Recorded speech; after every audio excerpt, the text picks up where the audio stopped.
Hi there, Alex here at mixinglessons.com. In this video, we're going to have a look at the free version of the SSD5 plugin. That's the Steven Slate Drums virtual drum plugin. And in this video, we'll have a look at how to use that plugin in conjunction with an electric drum kit, and I'll give you some tips for getting started. Before we get started, if you record or mix music, then I've got 3 PDF guides that I think you'll find really useful to have on hand in your studio. I've got an EQ cheat sheet, a compression cheat sheet, and a vocal recording guide, and you can get all 3 of those completely free by heading over to mixinglessons.com/free-downloads. The link to that is in the description. Okay, so what is the Steven Slate Drums plugin? Well, it's a virtual instrument, so what that means is you can use it for a couple of different things. Firstly, you could program a part using MIDI, and then have that MIDI played through this virtual instrument, so the MIDI will trigger the sounds inside this plugin. Or alternatively, you can play your MIDI parts into your DAW using something like an electric drum kit, and then that will trigger the sounds that are inside the plugin. So you can use an electric drum kit, but you can use it to trigger the sounds in the plugin rather than capturing the sounds that the electric kit has built in. And that can be really useful, particularly if you have a home studio, because it might not be realistic for you to record a real drum kit at home. Now you might say, well, could you not just use the sounds that an electric drum kit already has built into it? And you could, but there are a few benefits to using a plugin like this. First and foremost, in my experience, there's quite a big variation between the quality of the sounds inside different electric kits. And in my opinion, you have to invest in a pretty high-end kit to get a good electric drum kit sound.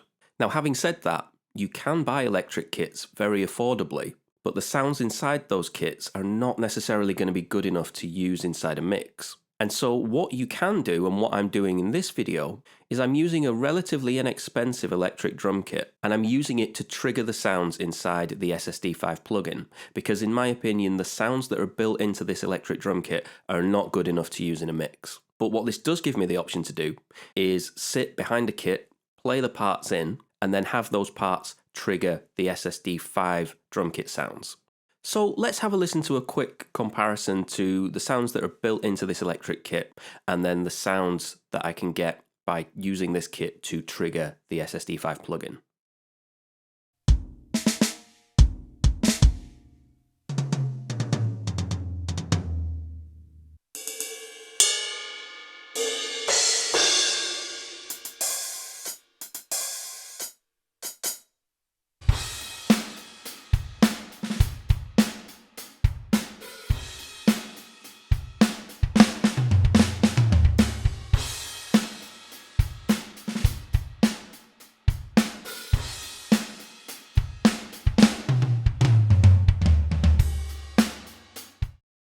Okay, so in my opinion, the sounds that I'm getting from this Steven Slate Drums plugin are notably better than the sounds that are coming straight off the electric kit.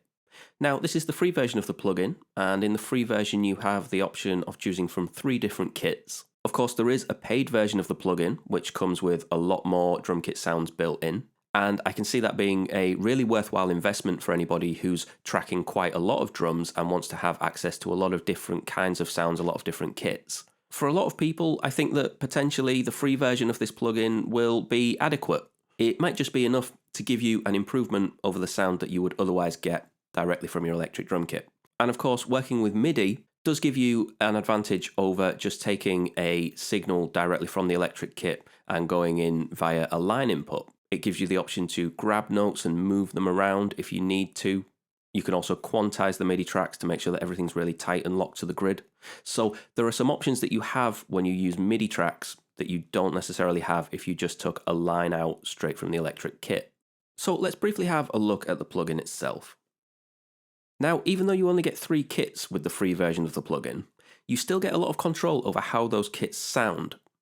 So you're able to edit the level of different parts of the kit, you're able to pan different parts of the kit, you can change the dynamics. You can make the snare drum sound more ringy, you can change the tuning of the drums, you can change the balance of how much of the direct signal of, say, the snare drum you're hearing in comparison to the snare drum in the overheads. So you do have a lot of options for really fine-tuning the way that the drums sound using this plugin. So let's say that you've downloaded the plugin and you want to get up and running. I'm just going to give you a couple of tips on some things to look at to help you get started.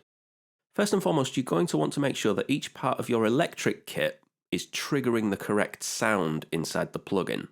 And to do this, you can go to Map. And this is where, if anything isn't triggering the correct sound, then you can alter it so that it does trigger the correct sound. So there are some presets built in, and if there's a preset for the kit that you own, that should map things correctly when you load that preset. If not, you will have to do it manually, but it's actually very straightforward to do that in this plugin. So let's say one of your drums is triggering the wrong sound. So there we have the snare drum actually triggering a cymbal sound. What you can do is you can go into this list, you can find the sound that should be getting triggered by that part of the electric kit, and you can click on MIDI Learn, and then whichever part of the kit you then play, it will assign that sound to that note.